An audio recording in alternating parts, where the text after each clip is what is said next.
কোশ্চেনে বলা আছে যে দুটি নাম্বারের রেশিও দেওয়া আছে এবং সেই নাম্বারের সাথে যদি প্রথম নাম্বারের সাথে 8 মাইনাস এবং দ্বিতীয় নাম্বারের সাথে যদি 6 মাইনাস করা হয় তাহলে সেই নাম্বারের রেশিও হয়ে দাঁড়াবে হচ্ছে 8:5। তাহলে বলো যে সেই নাম্বার কত ছিল। তাহলে এখানে আমার বেসিক নিয়মে প্রথমে দেখে নিই, তারপরে শর্টকাট আমি বলছি। নাম্বার ধরে নিচ্ছি আমি এক্স, তার সাথে আমি কি করছি যে প্রথম নাম্বারের সাথে 8 মাইনাস করতে বলেছিল, তৃতীয় নাম্বার হচ্ছে তোমার 2x মাইনাস 6, এদের যে রেশিও হয়ে দাঁড়াবে 8/5।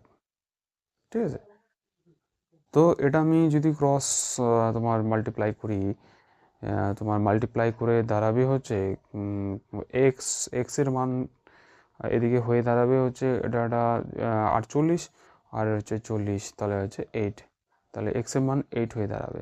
তাহলে ওই হিসাবে নাম্বার আমার দাঁড়াচ্ছে 3 × 8, প্রথম নাম্বার হচ্ছে 24 আর দ্বিতীয় নাম্বার হচ্ছে 2 × 8 16।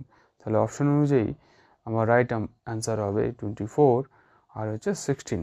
এবার আমরা অপশন অনুযায়ী দেখব যে ঠিক আছে অপশানে ফলো করতে হবে যে 3r/2 রয়েছে সেটা কোন অপশনটি পুরোপুরি কেটে যাচ্ছে। তো এটা কখনো সম্ভব না 3 দিয়ে কেটে যাওয়া 24কে, এটা এলিমিনেট হয়ে যাবে। এদিকে যদি সিকে দেখি তাহলে এটাও সম্ভব না। এদিকে রয়েছে হচ্ছে বি আর হচ্ছে ডি, তাহলে বি এটাই হবে আমার রাইট আনসার। বি হবে যে রাইট আনসার, কারণ হচ্ছে 24-24-এর সাথে যদি আমি 8 মাইনাস করি, হ্যাঁ 8 মাইনাস করি, আর এদিকে হচ্ছে তোমার 16-এর সাথে আমি 6 মাইনাস করি, তাহলে আমার রেশিও এদিকে দাঁড়াবে হচ্ছে 16 আর হচ্ছে 10, তাহলে এটা হয়ে দাঁড়াবে হচ্ছে 8 দুগুণ 16 আর হচ্ছে 5 দুগুণ 10, তাহলে 8:5, তাহলে এটা হচ্ছে মিলে যাচ্ছে। ঠিক আছে, এটা হচ্ছে আমার রাইট অ্যান্সার। যদি আমার ডিকে ধরি তো ডিটা মাইনাসে অ্যান্সার আসছে, তো মাইনাসে কখনো পসিবলই না, তার জন্য ডিও হচ্ছে এলিমিনেট হয়ে যাবে।